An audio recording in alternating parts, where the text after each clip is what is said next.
Привет от Оръжие.com. Аз съм Виктор, а днес искам да ви представя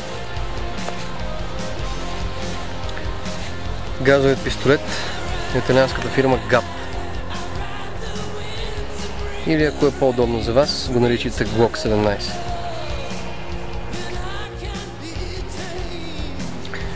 Започваме с изработката на пистолета. Както при бойният, долната част е полимерна, с изключение на блока, т.е. цяло метален.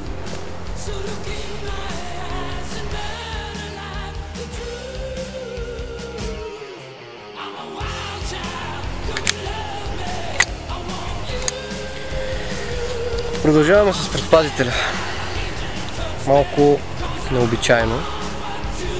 В случая предпазителят е двустранен. Знам, че не го виждате и си мислите, че това е единият предпазител, както при бойния. В случая предпазителя, драги зрители, е ловчето, което се сваля надолу, за да се разглоби пистолета на две части. Двустранен е. Бутона за освобождаването на напълнителят е на същото място, стандартно. Лостът за връщане на блока напред си е на същото място. Ергономична ръкохватка. Приятен грип.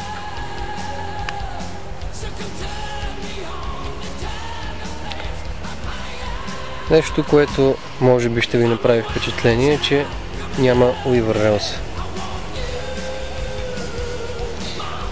Но в случая не вярвам да ни потребва за нищо. Продължаваме с пълнителя. Събира около 12 заряда. Масивен, удобен за бързо вадене.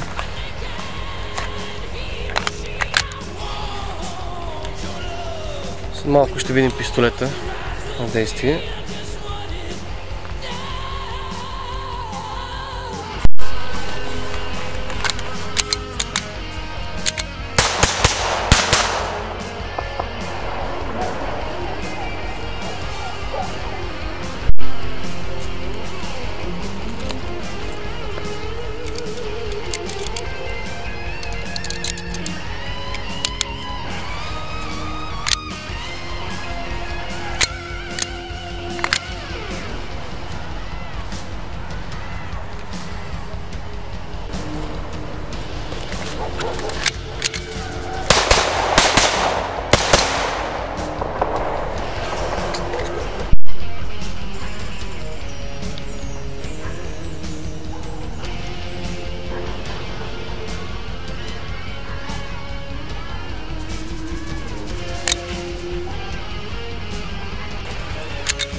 Драги зрители, доказахме, че италианската фирма GAP се нарежда на едно от първите места в качество и реализъм в газовите пистолети.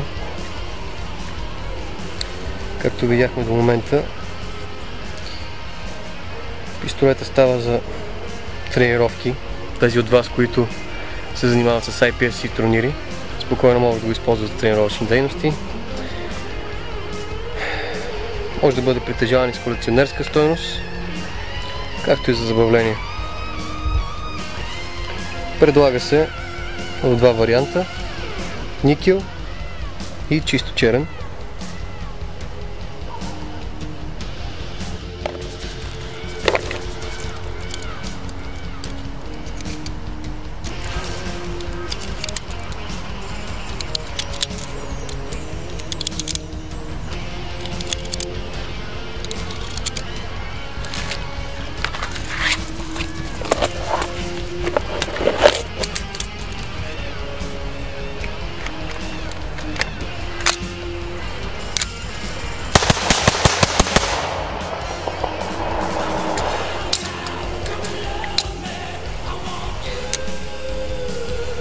Драги зрители, лично аз много се позабавлявах. Ако ви имате един такъв пистолет, може би и вие ще изпитате същото чувство. Зависимо от случая. Както казах, два цвята, никел, черен. Аз бях Виктор за Оръжие.com.